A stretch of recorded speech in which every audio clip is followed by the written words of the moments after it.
Political analyst Brian Sobel joins us now. Let's start with the balance of power in Congress. So much at stake here. Democrats need 2 seats to take control of the Senate. They need 23 to regain control of the House. Where do you see it all going tonight? If you're predicting at this hour, I would say that the Republicans hold the Senate and the House turns blue and goes to the Democrats. If the House does go to the Democrats, what does that mean for the Democratic Party, and how will that affect President Trump and his agenda? It gives the Democratic Party a real leg up, not only around legislation and that sort of thing in the House of Representatives, but frankly, as we move towards 2020 and the presidential election, having the House in Democratic control benefits them for the race. Do you see, though, if the Democrats do take control of the House, do you see the two parties working together more or less? This is going to be the question, because the Democrats could spend the next 2 years essentially investigating the president and other people and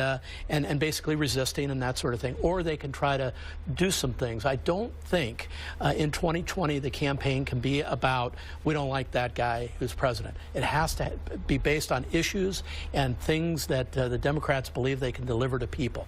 And if they believe that, then they're going to have to, over the next couple of years, work with Republicans to get legislation passed. And basically that is a positive for all of us. Mm-hmm. A number of polls have closed in key races. Any big surprises so far tonight? Well, we've recapped a couple of them. That race in Florida, the Scott Nelson race, is one to watch, but I think the one in Texas with Cruz is very, very interesting. You're talking about somebody who's a heavyweight in Washington, D.C., and Ted Cruz. You mentioned the governor's race. The one they're watching is very close in Florida. It's too close to call right now.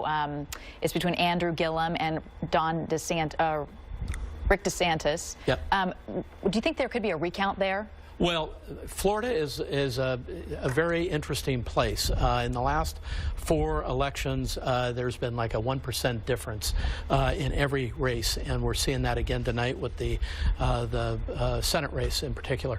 We're getting reports that turnout is just massive across the country. Who does that benefit the most? And is this election bringing out people who are voting against President Trump or for Democrats?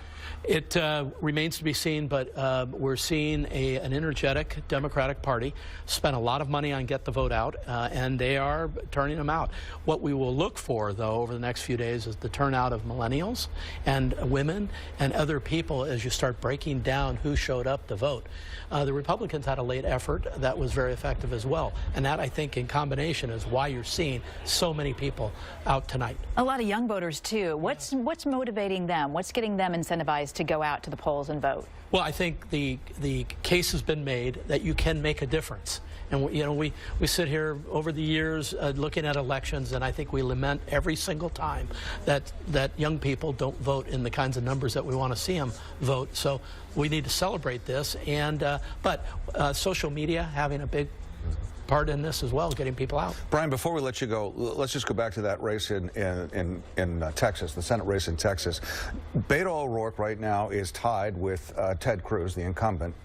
Not that many precincts have reported so far, right. But does Beto O'Rourke have a real chance, and how big an upset would that be if he were to win? I think it would be the upset of the night if he were to win. We're looking at the difference here, a couple of million votes cast for each candidate, 51% to 49%. If he wins, it's the win of the night, Frank, I think, because of Cruz being, a Texas stalwart, having run for president, all of that. All right. Well, we will let that be the last word for now. You're with us all night. It's going to be a long night. Absolutely. And we're continuing to watch the polls close and results come in. We'll get more with you in a little bit. Absolutely. And a little bit more time for Californians to vote. Yes, absolutely. Another 2 hours. Almost. Absolutely. Yeah. All right, Brian, thank you.